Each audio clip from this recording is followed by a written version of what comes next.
All right. Well, hello. Welcome to another episode of Enrichment on the Go. And I have Miss Keyanna Williams with me on this Hello, evening. everyone. And today we are talking about should your child play by themselves or how to teach your child to play by themselves. And I think it's very important to be able to promote creativity within your child, whether they're a only child, whether they have a sibling. You want to, you can't teach your child to play by themselves, but we're going to give you some tools and resources to assist you with their play. All right. So let's just talk. There's different types of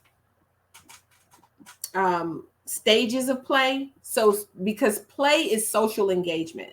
And so play is how children learn. Play is how children learn. I can't say that enough.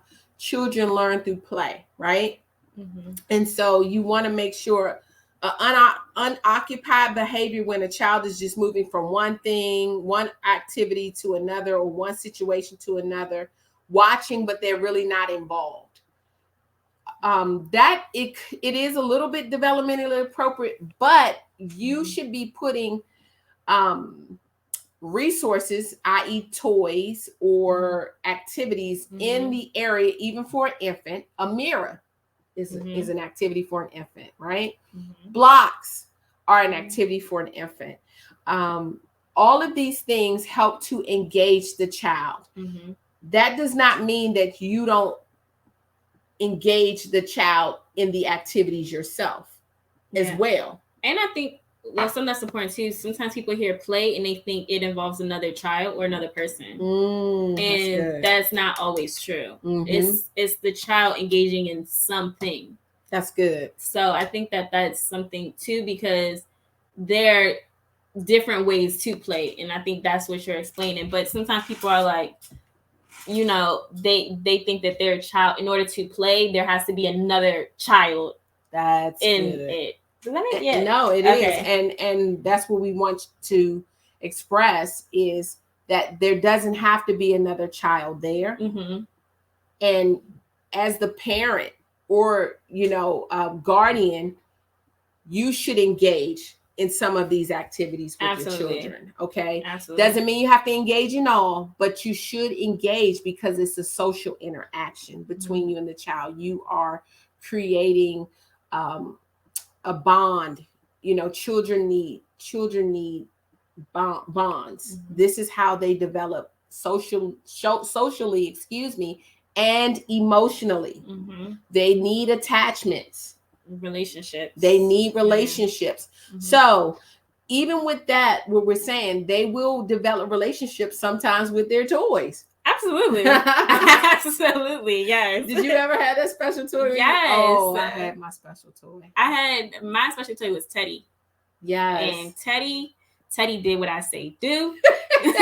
Me and Teddy worked together. And, it was a relationship. It was really a relationship. That is funny. Yes. Yes. And so and they're going to model. Sometimes this is a great way, parents, when a child is engaging in an activity by themselves, it's a great way to see what's going on in their lives.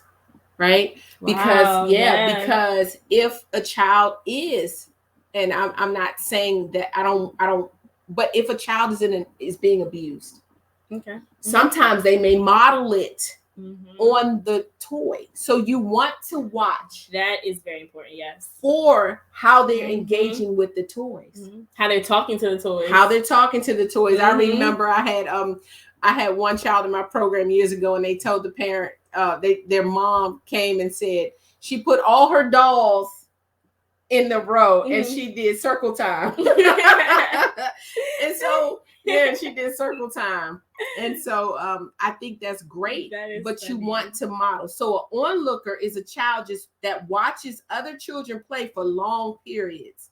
Sometimes the child asks questions and makes suggestions, but they never become involved. If you have an onlooker, parent, you want to try to get them engaged. It just depends on what's going on. But or sometimes I feel like the child is kind of like seeing where they fit in. Especially, for example, like when we have new kids come into the center. Oh yeah, they are, well, some of them just jump right in. Yes, but then some of them are like kind of like looking very reserved. Like they're kind of figuring out like where do they fit in the play. Right. And so solitary play, a child spends time playing alone with toys the child selects. The child does not seem interested in other children or their play. So at home, I think it's important though a child does know how to play by themselves. Absolutely. Because no child should say that they're bored. If they have activities, parents, you can put crayons in the space. I always say this, you have to create spaces within your environment. It doesn't have to be a huge house. It just has to be a space that the child can call their own.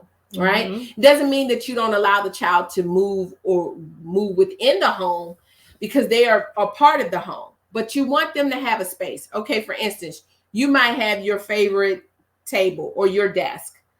Your child could have a mini desk. Oh yes, that's so cute. I love mini desks, right?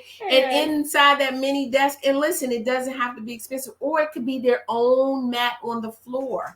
You know, it doesn't take a lot of money to be creative in a space, right? And so if you're creating this space for them and they know I can always go in this space and find my blocks, I can always find Teddy here, I can find my books here, because you want these items in that space for the child where they're able to build on their vocabulary and they're able to learn and explore. So with their blocks, they may start a project.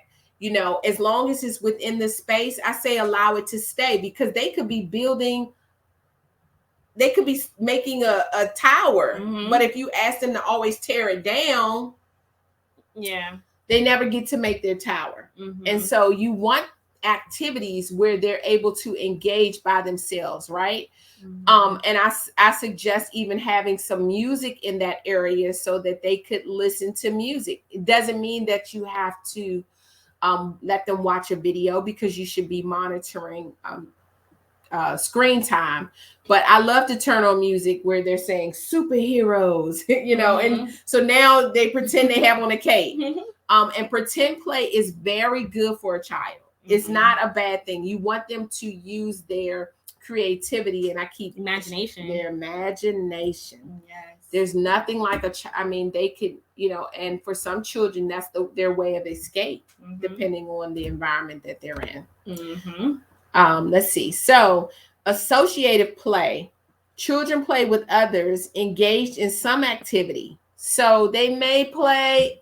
Don't feel bad if your child doesn't want to play in certain things.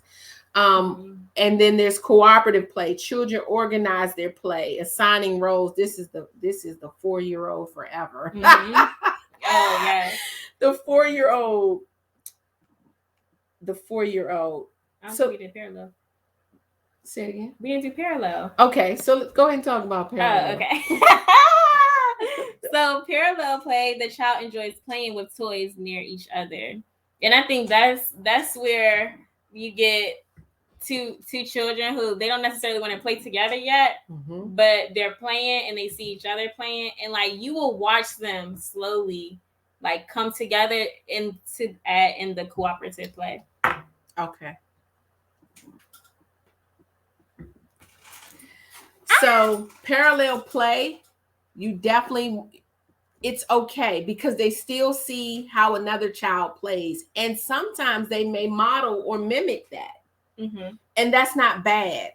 You want them to see other children playing, or you want them to be able to play by themselves. And I think it's a great thing when children can play by themselves. That's something that we've always encouraged. My husband has told our children for years, if they say, I'm bored, you're not bored. You need to figure it out. You can write, or you can, things that don't cost a lot, parents: paper, pencils, crayons, blocks, let's see, books. Sometimes you can even, I know one, this is actually a STEM project. It was like pasta noodles in like a cup, or I mean, it's loud, but they love it. They love the noise and stuff like that. And sometimes even like putting it in the bowl and like let them like feel. Absolutely. And I mean, monitor that. Of course, they don't put anything in their mouths. But just things like that where they're getting, sensory, and they will, if once they get focused and like locked in on a toy like that, a good 20 minutes, 30 minutes could go by. And you were able to cook, and you have them in your perimeter where you can see them, and you are able to do what you need to do as a parent to continue to meet the needs of your family.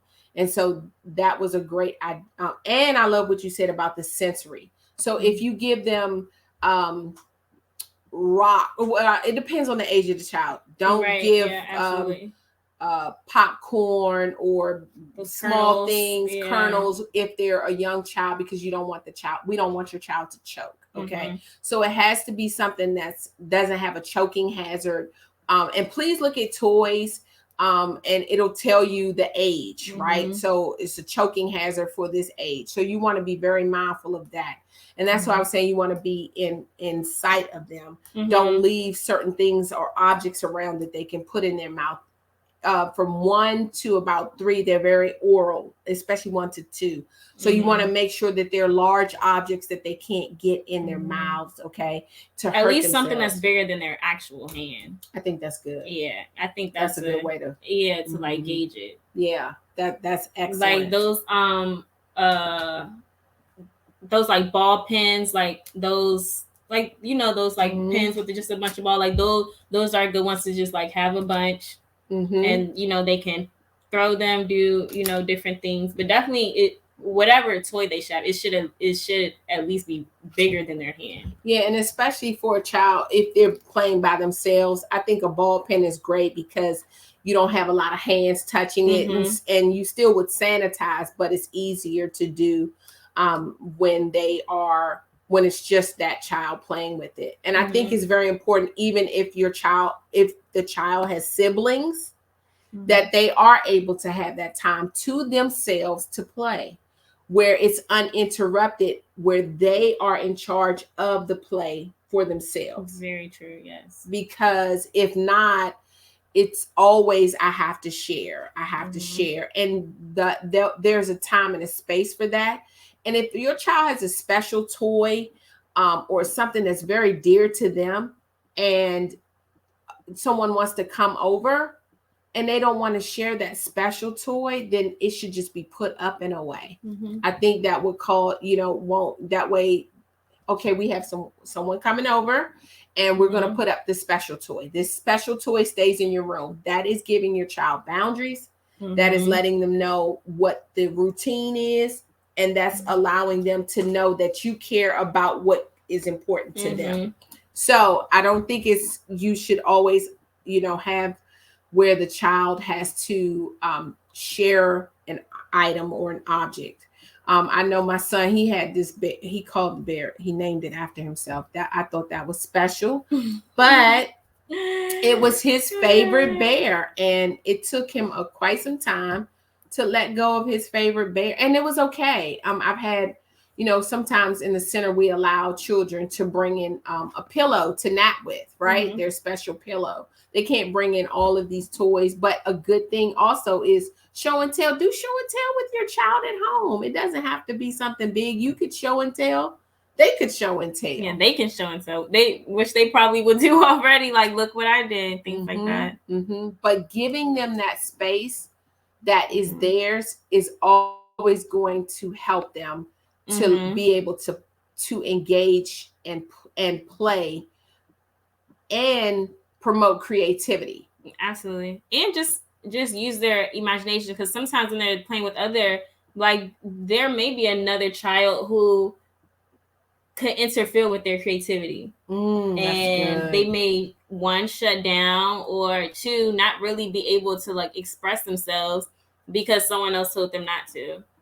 Wow. Yeah. I think that one's important too with playing by yourself, because I mean, I know for me, sometimes like when I'm working on something, like I do have to isolate myself or, put myself into solitary to focus on what I think or how I feel.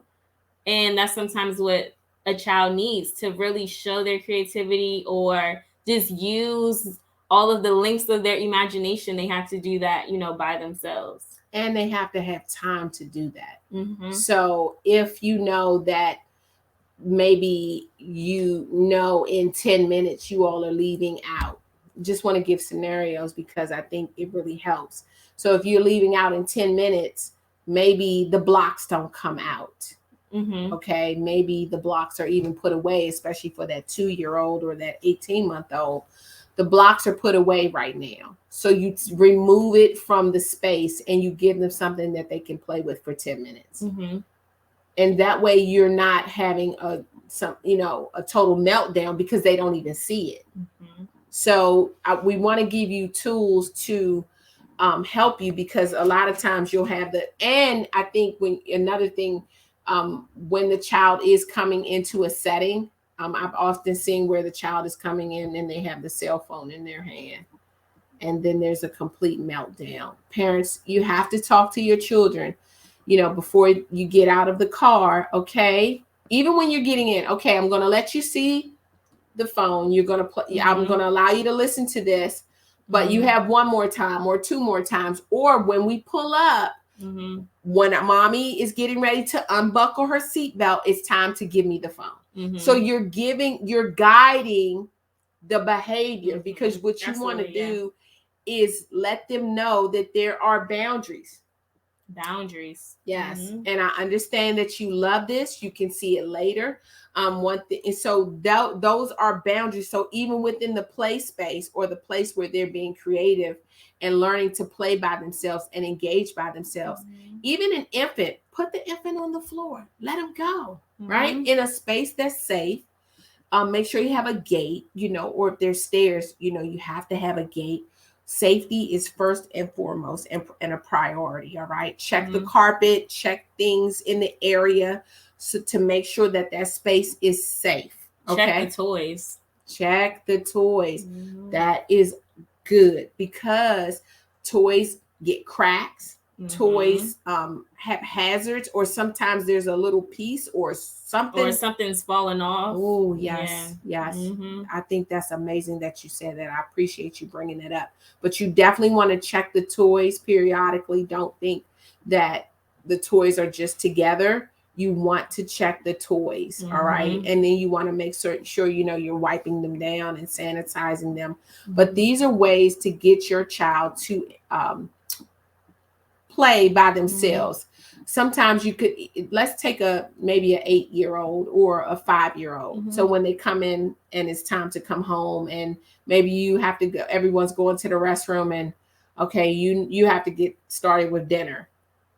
Okay, you can pull out your crayons and your pencils and your mm-hmm. paper and your markers or your stamps. Mm-hmm.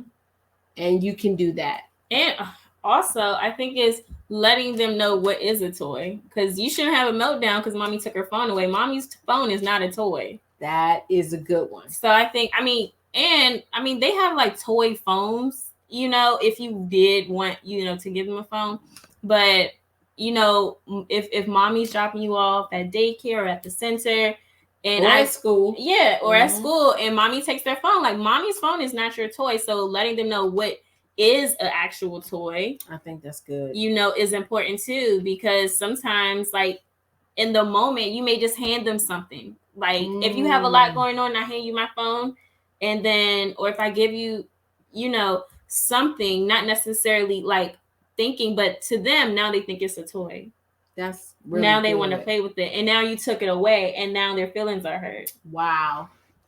So allowing them to know that this is not a toy, or mm-hmm. or this is something that I'm allowing you to play with. Yeah. And right now in this moment, like when it's appropriate. Mm-hmm. And even with the boundaries. So sometimes, they have walls, right? Because sometimes parents, I've had my children to draw on the wall. And so let's talk about that, because if your child draws on the wall. There should be a space. So I would suggest an easel of some sort, or a specific, you could draw it out, but if they have to know that this space is for that. Not every space is for that, but that's going to be come with developmentally appropriate. So I wouldn't let a child who's 2, that's not going to work. But a 4 or 5-year-old, okay, this is your space, and an easel, whenever you could get an easel, you could create your own easel. You could just put poster board up. Or if you don't even want to risk that, you could put poster board on the table. Our goal here is to give you to give you tools to assist you. So poster board is simple, it's easy. You can get it from the dollar store. The child, and it can become art in their room. It can become their masterpieces. You can date them, because you don't know what you have in your hand. Even when you were talking about the pasta and playing, sometimes children will play in their food, and that's okay. But sometimes they're just touching, feeling, they're feeling it. Children learn through the environment that they're in by touching their senses. Okay, that's why you'll see them put things in their mouth, or you'll see them touch something, they'll smell it, right? It's all sensory. And if you have children with delays, you definitely want to make sure that the sensory items are in there. You can create sensory pouches. You can take a pouch and put different sensory items in there, like feathers, cotton balls. Trying to think of some other things you could put in there. Soft things. You can have a sensory bag that is hard. Yeah, marbles, but that one you want to make sure it's sealed up where they can just touch it. The bags, they don't actually always have to go in it, but depending, you may want it to be where they're able to touch it, because depending on what the child, if they have a delay or something like that, especially like maybe an autistic child or where they are on the spectrum, you really want to just make sure that it's where they're okay with it. And it has to be where they're okay playing with that toy or playing by themselves. But, it does not take a lot for a child to be creative and use their imagination. Cups, like you said, are great. Cups and a ball, trust me, they'll think of something to do with that. Yes. You can play hide and seek. You can make it a game. As they grow, you can make different things with it. That the object permanence. So when they're moving the cup around, where's the ball? You lift it, there's no ball there. So there are ways that your child is learning to engage within the environment with play. And so I love water. Let them play in the tub, right? Let them have some toys in the tub. Children love water. Water. Love it. They love water and dirt. They love it. Yes. And we don't like to let them play in the dirt. You have to be mindful of, just make sure they don't get it in their hair or their mouth or their eyes. But there is a safe way for them to play in the dirt. There's a safe way for them to touch grass. Let them let them see the tree, let them touch the leaves. This is how children learn. So if you have those objects or tools or resources or toys within your space for them, you are giving them all that they need. Absolutely. And take them out in the rain. I know that is like a no, but the rain, the snow, the right? Snow, yeah. The snow. You can make snow. We've done ice cream. Let them, You're so fun. Thank you.